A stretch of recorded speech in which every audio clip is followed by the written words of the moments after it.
بسم اللہ الرحمن الرحیم۔ السلام علیکم۔ آج کی بات، اچھا سوچیں اور اچھا بولیں، کیونکہ بدگمانی اور بدزبانی دو ایسے عیب ہیں جو انسان کے ہر کمال کو زوال میں بدل دیتے ہیں۔ اپنے ماں باپ سے اونچی آواز میں بات مت کیا کرو، جس دن وہ خاموش ہو گئے اس دن تم ان کی آواز سننے کو ترسو گے۔ اللہ سب کی اولاد پر ان کے ماں باپ کا سایہ سلامت رکھے۔ آج انشاءاللہ سورۃ بقرہ کی آیت نمبر 256 سے سٹارٹ کریں گے۔ اعوذ باللہ من الشیطان الرجیم، بسم اللہ الرحمن الرحیم۔ دین کے معاملے میں کوئی زور زبردستی نہیں ہے، صحیح بات غلط خیالات سے الگ چھانٹ کر رکھ دی گئی ہے۔ اب جو کوئی طاغوت کا انکار کر کے اللہ پر ایمان لے آیا، اس نے ایک ایسا مضبوط سہارا تھام لیا جو کبھی ٹوٹنے والا نہیں، اور اللہ سب کچھ سننے اور جاننے والا ہے۔ اس کی تفسیر ہے، یہاں دین سے مراد اللہ کے متعلق وہ عقیدہ ہے جو اوپر آیت الکرسی میں بیان ہوا ہے، اور وہ پورا نظام زندگی ہے جو اس عقیدے پر بنتا ہے۔ آیت کا مطلب یہ ہے کہ اسلام کا یہ اعتقادی اور اخلاقی و عملی نظام کسی پر زبردستی نہیں ٹھونسا جا سکتا۔ یہ ایسی چیز ہی نہیں ہے جو کسی کے سر جبرن منڈی جا سکے۔ طاغوت لعنت کے اعتبار سے ہر اس شخص کو کہا جائے گا جو اپنی جائز حد سے تجاوز کر گیا ہو۔ قرآن کی اصطلاح میں طاغوت سے مراد وہ بندہ ہے جو بندگی کی حد سے تجاوز کر کے خود عقائد و خداوندی کا دم بھرے اور خدا کے بندوں سے اپنی بندگی کرائے۔ خدا کے مقابلے میں ایک بندے کی سرکشی کے 3 مرتبے ہیں۔ پہلا مرتبہ یہ ہے کہ بندہ اصولاً اس کی فرما برداری ہی کو حق مانے، مگر عملاً اس کے احکام کے خلاف ورزی کرے، اس کا نام فسق ہے۔ دوسرا مرتبہ یہ ہے کہ وہ اس کی فرما برداری سے اصولاً منحرف ہو کر یا تو خود مختار بن جائے یا اس کے سوا کسی اور کی بندگی کرنے لگے، یہ کفر ہے۔ تیسرا مرتبہ یہ ہے کہ وہ مالک سے باغی ہو کر اس کے ملک اور اس کی رعایت میں خود اپنا حکم چلانے لگے۔ اس آخری مرتبے پر جو بندہ پہنچ جائے اس کا نام طاغوت ہے، اور کوئی شخص کسی صحیح معنوں میں اللہ کا مومن نہیں ہو سکتا جب تک کہ وہ اس طاغوت کا منکر نہ ہو۔ آیت نمبر 257، جو لوگ ایمان لاتے ہیں ان کا حامی و مددگار اللہ ہے، اور وہ ان کو تاریکیوں سے روشنی میں نکال لاتا ہے، اور جو لوگ کفر کی راہ اختیار کرتے ہیں ان کے حامی و مددگار طاغوت ہے، اور وہ انہیں روشنی سے تاریکیوں کی طرف کھینچ لے جاتے ہیں۔ یہ آگ میں جانے والے لوگ ہیں جہاں یہ ہمیشہ رہیں گے۔ اس کی تفسیر ہے، تاریکیوں سے مراد جہالت کی تاریکیاں ہیں جن میں بھٹک کر انسان اپنی فلاح و سعادت کی راہ سے دور نکل جاتا ہے اور حقیقت کے خلاف چل کر اپنی تمام قوتوں اور کوششوں کو غلط راستوں میں صرف کرنے لگتا ہے۔ اور نور سے مراد علم حق ہے، جس کی روشنی میں انسان اپنی اور کائنات کی حقیقت اور اپنی زندگی کے مقصد کو صاف صاف دیکھ کر علی وجہ البصیرت ایک صحیح راہ عمل پر گامزن ہوتا ہے۔ طاغوت یہاں طواغیت کے معنی میں استعمال کیا گیا ہے، یعنی خدا سے منہ موڑ کر انسان ایک ہی طاغوت کی جنگل میں نہیں پھنستا بلکہ بہت سے طواغیت اس پر مسلط ہو جاتے ہیں۔ ایک طاغوت شیطان ہے اور اس کے سامنے نت نئے چھوٹی ترغیبات کا سدا بہار سبز باغ پیش کرتا ہے۔ دوسرا طاغوت آدمی کا اپنا نفس ہے جو اسے جذبات و خواہشات کا غلام بنا کر زندگی کے ٹیڑھے سیدھے راستوں پر کھینچ لیے پھرتا ہے، اور بے شمار طاغوت باہر کی دنیا میں پھیلے ہوئے ہیں۔ بیوی اور بچے، اعضاء اور اقربا، برادری اور خاندان، دوست اور آشنا، سوسائٹی اور قوم، پیشوا اور رہنما، حکومت اور حکام، یہ سب اس کے لیے طاغوت ہی طاغوت ہوتے ہیں، جن میں سے ہر ایک اس سے اپنی اغراض کی بندگی کراتا ہے، اور بے شمار آقاؤں کا یہ غلام ساری عمر اسی چکر میں پھنسا رہتا ہے کہ کس آقا کو خوش کرے اور کس کی ناراضی سے بچے۔ آیت نمبر 258، کیا تم نے اس شخص کے حال پر غور نہیں کیا جس نے ابراہیم علیہ السلام سے جھگڑا کیا تھا جھگڑا اس بات پر کہ ابراہیم کا رب کون ہے، اور اس بنا پر کہ اس شخص کو اللہ نے حکومت دے رکھی تھی۔ جب ابراہیم نے کہا کہ میرا رب وہ ہے جس کے اختیار میں زندگی اور موت ہے، تو اس نے جواب دیا زندگی اور موت میرے اختیار میں ہے۔ ابراہیم نے کہا اچھا، اللہ سورج کو مشرق سے نکالتا ہے، تو ذرا اسے مغرب سے نکال لا۔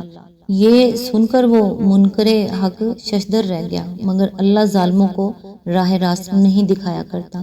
اس کی تفسیر ہے، اوپر دعویٰ کیا گیا تھا کہ مومن کا حامی و مددگار اللہ ہوتا ہے اور وہ اسے تاریکیوں سے روشنی میں نکال لاتا ہے، اور کافر کے مددگار طاغوت ہوتے ہیں اور وہ اسے روشنی سے تاریکیوں کی طرف کھینچ لے جاتے ہیں۔ اب اسی کی توضیح کے لیے 3 واقعات مثال کے طور پر پیش کیے جا رہے ہیں۔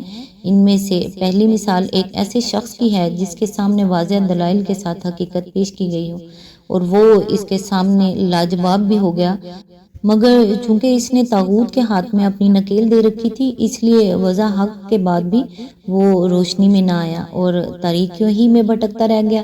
بعد کی 2 مثالیں 2 ایسے اشخاص کی ہیں جنہوں نے اللہ کا سہارا پکڑا تھا، سو اللہ ان کو تاریکیوں سے اس طرح روشنی میں نکال لایا کہ پردہ غیب میں چھپی ہوئی حقیقتوں تک کا ان کو عینی مشاہدہ کرا دیا۔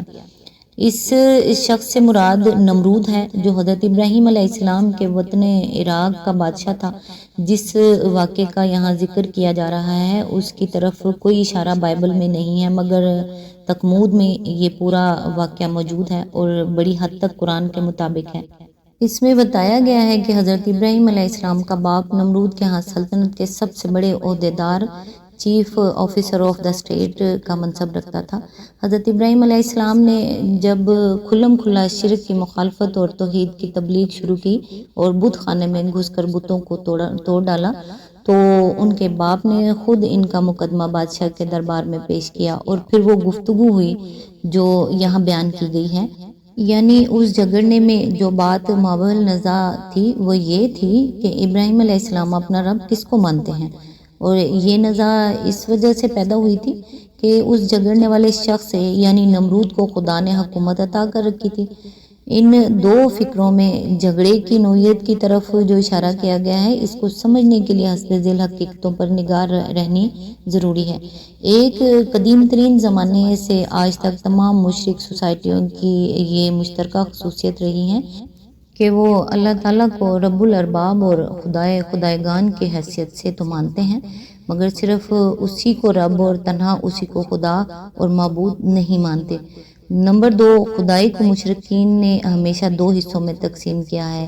ایک فوق الفطری سپر نیچرل خدائی جو سلسلہ اسباب پر حکمراں ہے اور جس کی طرف انسان اپنی حاجات اور مشکلات میں دستگیری کے لیے رجوع کرتا ہے۔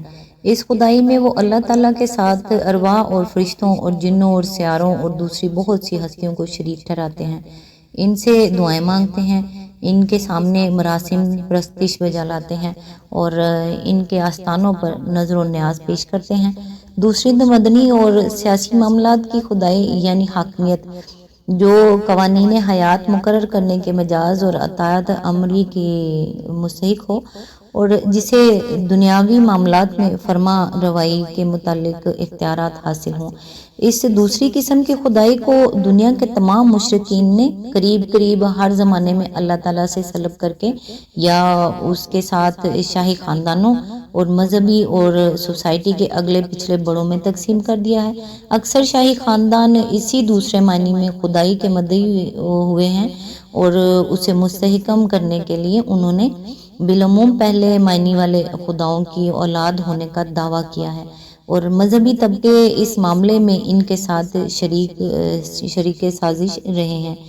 نمبر 3، نمرود کا دعویٰ خدائی بھی اسی دوسری قسم کا تھا۔ وہ اللہ تعالیٰ کے وجود کا منکر نہ تھا۔ اس کا دعویٰ یہ نہیں تھا کہ زمین و آسمان کا خالق اور کائنات کا مدبر وہ خود ہے۔